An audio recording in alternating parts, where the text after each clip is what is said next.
Hello students. फिजिक्समध्ये आपण sound या चॅप्टरला काही डिव्हिजन्सला मी सुरुवात केली होती आणि काही प्रश्नांचा अभ्यास देखील आपण झालेला आहे. काही डिव्हिजन्सला आपण केलेला आहे. नंतर कॉलेज बंद झाल्यामुळे आपल्याला तो अभ्यास बंद ठेवावा लागला आणि आता परत मी या ठिकाणी तो अभ्यास सुरू करत आहे.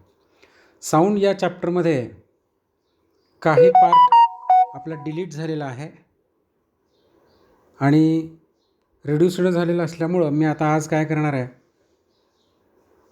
संपूर्ण अभ्यास परत पहिल्यापासून सुरू करतो आहे साऊंडचा. म्हणजे ज्या डिव्हिजन्सला हे झालेलं आहे त्यांना रिपीट होईल आणि ज्यांना झालेलं नाही त्यांना ते अभ्यासाला मदत होईल. So let us start the chapter sound in physics. Sound is nothing but the vibrations produces sound. कंपनं ध्वनी निर्माण करतात असं आपण लहानपणी बघितलेलं होतं. आणि आता एक एक्झाम्पल आपण नेहमी सांगतो की एखादं भांडं आपल्या घरात समजा हातातून आपलं एखादं भांडं पडलं तर मोठा आवाज होतो आणि तो आवाज आपल्याला नकोसा वाटतो, पण तो थांबवायचा जर असेल आपण काय करतो, ते भांडं हातात घेतो आणि आवाज बंद होतो.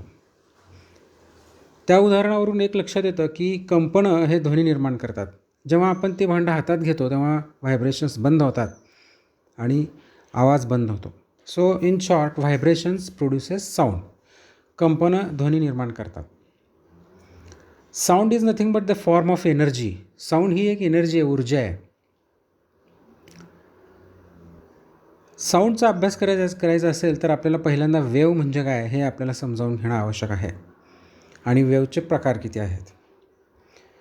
आपण एक एक्झाम्पल घेतलेलं आहे, पहा, तुम्हाला आठवत असेल. असं समजा एक शांत असं पाणी आहे आणि त्याच्यामध्ये आपण समजा इथं या पॉईंटला एक दगड टाकला. तो दगड जो आपण टाकलेला आहे तो दगड असा खाली पाण्यात जाईल, पण तिथला जो पार्टिकल आहे तो खाली येईल. साधारणपणे तो दगड समजा इथं तो दगड गेला आहे खाली, पण तिथला वॉटर पार्टिकल जो आहे या पी पॉईंटचा समजा तो इथून या पॉईंटला येईल. ही एक्स्ट्रीम पोझिशन म्हणूया आपण. परत तो वर जाईल म्हणजे परत मीन पोझिशन. ही मीन पोझिशन, ही कुठली पोझिशन, मीन. आणि ही एक्स्ट्रीम टू डाऊनवर्ड. आणि परत तो पार्टिकल असा मीनवरून परत वर जाईल, एक्स्ट्रीम. ही एक्स्ट्रीम टू अपवर्ड. अशा प्रकारे दोन एक्स्ट्रीम पोझिशन्स आणि एक मीन पोझिशन. तो पार्टिकल वरच्या एक्स्ट्रीम पोझिशनमधून परत मीन, परत एक्स्ट्रीम, मीन, एक्स्ट्रीम, अशा प्रकारे त्याचं ऑसिलेशन सुरू होणार. आणि ही जी एनर्जी, हा जो डिस्टर्बन्स आपण त्या पार्टिकलला दिला, ती एनर्जी शेजारचा पार्टिकल रिसीव्ह करणार आणि तोही व्हायब्रेट होणार. अशा प्रकारे एक एक एक एक एक पार्टिकल ती एनर्जी घेत आहेत आणि इथं आपल्याला अशा प्रकारची एक वेव्ह तयार झालेली दिसते, पहा. So such a wave is seen on the surface of water when we drop a small piece of a stone on the water surface. तर आता वेव्ह म्हणजे नेमकं काय मग? This oscillatory disturbance which is produced and it is propagated म्हणजे पुढं सरकणे through the medium. हे पहा, या ठिकाणी वेव्हची डेफिनेशन दिलेली आहे. The oscillatory disturbance produced and propagated through a medium is called as a wave. This wave motion is a mode of transfer of energy through that elastic medium from one place to another place. आपण समजा एक दोरी घेतली आणि ती दोरी इथं एका भिंतीला अशी एक टोक त्याचं बांधलं इथं, आणि दुसरं जे टोक आहे आपल्या हातात असलेलं ते आपण असं वर खाली असं हलवलं, तर या दोरीवर अशा प्रकारच्या वेव्हज तयार झालेल्या आपल्याला दिसतील. So such a wave which is produced on the rope is called as a wave. So what is wave? The oscillatory disturbance which is produced and propagated through the medium is called as a wave. वेव्हचे प्रकार किती आहेत, पहा. Mechanical wave and non mechanical wave. वेव्हचे प्रकार 2. मग mechanical waves कुठल्या? अशा वेव्ज की ज्यांना मटेरियल मीडियम म्हणजे माध्यमाची गरज असते पुढं सरकण्यासाठी. जसं आत्ता मी 1-2 एक्झाम्पल सांगितले पहा. कुठलं एक्झाम्पल सांगितलं मी? पाण्यामध्ये आपण एक दगड टाकला तर त्याच्यावर आपल्याला पाण्यावर असे वेव्ज तयार झालेले दिसतात. तर त्या वेव्ज ज्या तयार झालेल्या आहेत तर त्या वेव्ज पुढं सरकत आहेत म्हणजे एनर्जी पुढं चालली आहे. तिथं कुठलं मीडियम आहे? वॉटर, पाणी. So for that propagation of wave there is a medium which is water and due to which the wave is propagating. म्हणजे अशा ज्या वेव्ज आहेत की ज्यांना माध्यमाची गरज असते त्या वेव्जना मेकॅनिकल वेव्ह. दुसरं एक एक्झाम्पल मी आत्ता कुठलं सांगितलं? अशी दोरी आपण एक घेतली आणि एक दोरीचं एक टोक इकडं बांधलं आणि दुसरं टोक आपण असं वर घेतलं आणि परत खाली घेतलं. वर खाली असं आपण त्याला ऑसिलेशन्स दिले तर इथं अशी वेव्ह तयार होते बघा. मग या वेव्हला माध्यम कुठलं आहे? रोप, ती दोरी त्या दोरीच्या माध्यमातून ती वेव्ह हळूहळू पुढं चालली आहे. So such waves which requires a material medium for their propagation म्हणजे पुढं सरकणे it is called as a mechanical wave. Non mechanical त्याच्या नेमकं उलटं असणार. म्हणजे काय? The waves which do not require material medium for their propagation such wave are called as non mechanical waves. मग त्याचे एक्झाम्पल्स काय सांगता येईल? हे gamma rays, X rays, ultraviolet rays म्हणजे इलेक्ट्रोमॅग्नेटिक वेव्ज. आपल्या सूर्यापासून पृथ्वीपर्यंत ज्या वेव्ज येतात तिथं माध्यम आहे का? नाही. आपल्या पृथ्वीच्या भोवती एका ठराविक अंतरापर्यंत एन्व्हायरमेंट आहे, वातावरण आहे. त्याच्यानंतर वर काहीच नाही आहे, निर्वात पोकळी आहे. तरी देखील त्या सूर्यापासून निघणाऱ्या वेव्ज पृथ्वीपर्यंत पोहोचतात. कारण त्या इलेक्ट्रोमॅग्नेटिक वेव्ज आहेत त्यांना माध्यमाची गरज नसते. असलं तरी चालतं आणि नसलं तरी चालतं. तर अशा प्रकारे वेव्जचे प्रकार 2 झालेले आहेत. आणि मग काही बेसिक अशा डेफिनेशन्स आहेत पहा. वेव्ह वेलॉसिटी, वेव्ह लेंथ आणि फ्रिक्वेन्सी ह्या आपण बघूया या ठिकाणी. वेव्ह वेलॉसिटी म्हणजे काय? The distance covered by a wave per second. म्हणजे ॲक्च्युली आपला जो बेसिक फॉर्म्युला आहे वेलॉसिटीचा, velocity is equals to distance upon time, हा फॉर्म्युला आहे. So the distance covered per second म्हणजे डिस्टन्स एका सेकंदामध्ये किती कवर केलेलं आहे ती किंमत, त्याला म्हणायचं wave velocity. Wave length, the distance between 2 successive particles which are in same phase. 2 पार्टिकलमधलं अंतर की जे एकाच फेजमध्ये आहेत.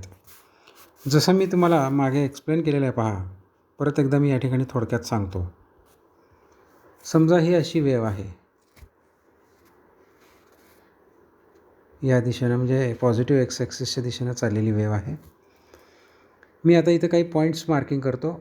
ओ, ए, बी, सी, डी, ई, एफ, जी, एच. काही पॉईंट्सला मी मार्किंग केलेलं आहे. आता इथं मी काय केलं, एक दगड पाण्यात टाकला आहे आणि त्या ठिकाणी अशा प्रकारे एक वेव्ह तयार झाली आहे असं समजूया. तर मला सांगा, ए हा पार्टिकल सध्या इथं नाही आहे. तो कुठे आहे मग? ए हा पार्टिकल तो वरच्या बाजूने डिस्प्लेस झालेला आहे. म्हणजे कुठे गेला? इथं गेला पहा, इथं आलेला आहे. मग तशाच प्रकारे दुसरा पार्टिकल त्याच्या शेजारी कुठे आहे की तो त्याच अवस्थेत आहे. हे पहा, हा ई पार्टिकल एक आहे पहा, सेम त्याच अवस्थेत आहे. म्हणजे वरच्याच दिशेनं तो डिस्प्लेस झालेला आहे आणि जवळपास सेम डिस्टन्स तो वरच्या बाजूने गेलेला आहे. तर हे 2 पार्टिकल ए आणि E, these 2 particles are in same phase. कारण दोघांची अवस्था एकच आहे. फेज म्हणजे अवस्था म्हणूया आपण. ए पार्टिकल सध्या मेन पोझिशनला नाहीच आहे, एक्स्ट्रीम पोझिशनला आहे. तसंच ई देखील एक्स्ट्रीम पोझिशनला आहे. So A and E, these 2 particles are in same phase. एकाच फेजमध्ये आहेत. असे कितीतरी पार्टिकल एकमेकांना फेजमध्ये असू शकतात. मी आता एक मार्किंग केलेले ए आणि ई तुम्हाला एक्झाम्पल सांगितलं. तर असे 2 पार्टिकल्स की ज्यांचा फेज सेमच आहे, त्या 2 पार्टिकलमधलं अंतर त्याला वेव्हलेंथ म्हणायचं, lambda. The distance between any 2 successive म्हणजे लगेच. आता बघा, इथं एक पुढचा एक पार्टिकल आहे, ह्याला आपण आय म्हणू. आपण या पार्टिकलचा पण फेज सेम तसाच आहे, आय. मग ए आणि आय ह्या दोन पार्टिकलमधला अंतर वेव्हलेंथ असेल का? नाही. जवळचे कुठले आहेत त्याच्या? एच्या जवळचं कुठलं आहे? ई जवळचं आहे. त्या ए आणि ई या दोघांमधलं अंतर म्हणजे वेव्हलेंथ घ्यायचं. ए आणि आय या दोन पार्टिकलमधलं अंतर म्हणजे वेव्हलेंथ नाही. किंवा ई आणि आय हे घेतलं तरी चालेल. ई आणि आय ह्या दोघांमधलं अंतर म्हणजे हे अंतरसुद्धा आपल्याला लॅम्बडा असं म्हणता येईल पहा. मग अशा प्रकारे कितीही पार्टिकल्स आपण कुठलेही पार्टिकल सांगू शकतो. जसं बघा आता दुसरं एक दोन एक्झाम्पल आपण इथे या ठिकाणी बघूयात. आता दुसरे कुठले पार्टिकल आपण बघू शकतो पहा. समजा मी आता हा घेतला बी पार्टिकल इथे आहे पहा, खाली आहे. तशाच प्रकारचा त्याच्या जवळचा दुसरा कुठला आहे? जी. बी आणि जी हे दोन पार्टिकल डाऊनवर्ड डायरेक्शनमध्ये आहेत आणि दोघांचाही फेज सेम आहे, एकाच अवस्थेमध्ये आहेत. त्या दोघांमधलं अंतर लॅम्बडा. किंवा अजून कुठले दोन सांगता येईल पहा. हे पहा, अजून दोन आपण सांगूयात कुठले बघा. समजा ओ वरच्या दिशेनं जाण्याच्या तयारीत आहे. तशाच प्रकारे हा डी पण आहे पहा, वरच्या दिशेनं जाण्याच्या तयारीत. म्हणजे ओ आणि डी हे दोन पार्टिकल जवळचे आहेत आणि ते एकाच फेजमध्ये आहेत. त्यांच्यातलं अंतर wavelength. So what is wavelength? The distance between any two successive particles which are in same phase is called as wavelength lambda. Frequency. त्यानंतर फ्रिक्वेन्सी म्हणजे काय पहा. The number of waves formed by any particle of medium per second.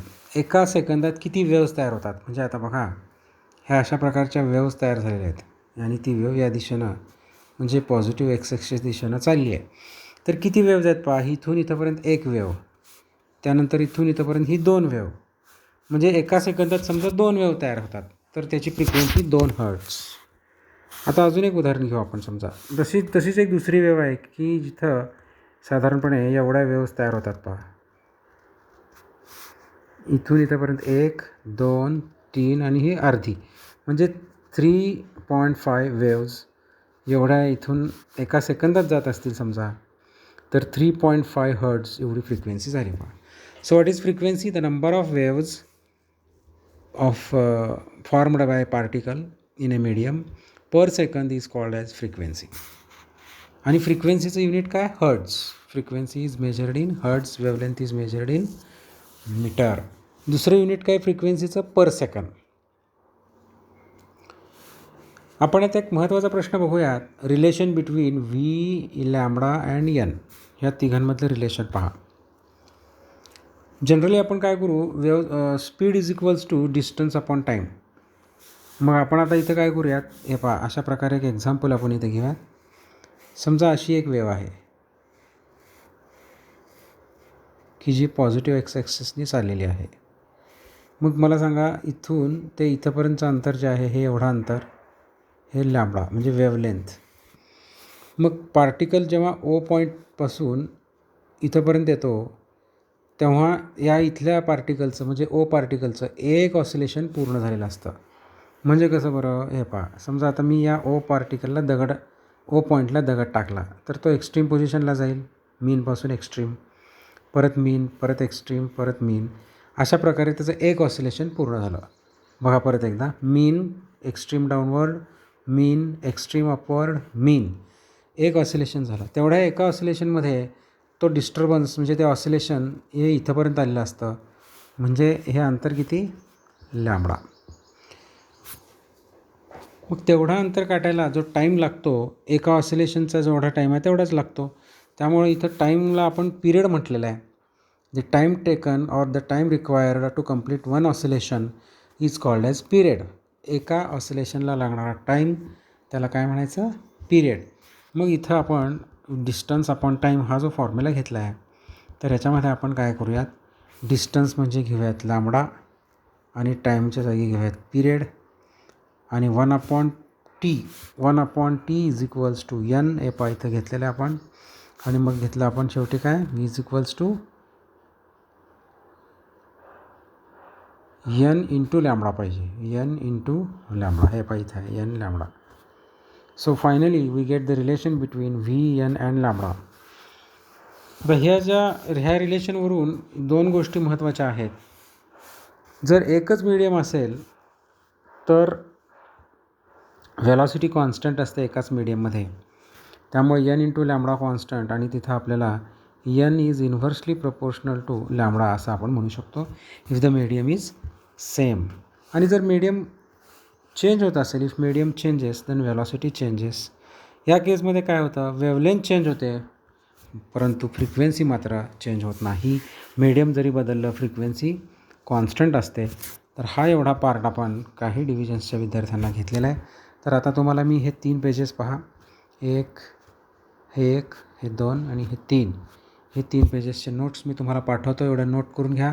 ज्या विद्यार्थ्यांकडे ह्या notes आहेत त्यांनी परत एकदा लिहायची काही गरज नाही. ज्यांच्याकडे नाहीत अशा विद्यार्थ्यांनी ह्या नोट्स लिहून घ्यायचे आहेत वहीमध्ये आणि ह्याच्या पुढचा पार्ट मी नेक्स्ट व्हिडिओमध्ये तुम्हाला देणार आहे. सो हे सगळे नोट्स चालू करा. साऊंड सेक्शनमधले हे लिहून काढा आणि आपण पुढे कंटिन्यू करूयात. Okay, thank you.